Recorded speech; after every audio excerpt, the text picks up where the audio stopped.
大家好，我係 Dr. Chan，歡迎嚟到我 channel， 今日同大家講下牙痛嘅問題，特別係點樣用藥同埋治療。如果係因為炎症引起嘅牙痛，阿莫西林會有一定嘅幫助，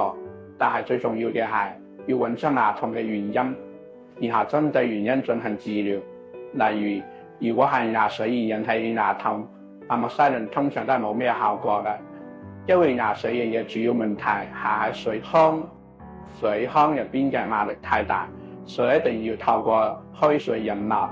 將水腔入邊嘅血液同埋壓力釋放出嚟，咁樣先可以緩解疼痛。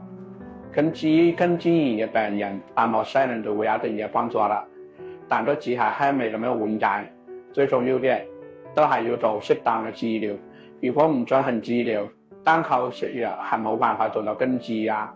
如果係只維持管周炎引起嘅牙痛，食阿莫西林就會有一定嘅效果，因為呢種情況通常都係因為細菌感染引起嘅炎症。總之，牙痛嘅原因有好多，唔同嘅原因有唔同嘅方法處理，所以如果牙痛，最好都係去睇牙醫，揾出真正嘅原因，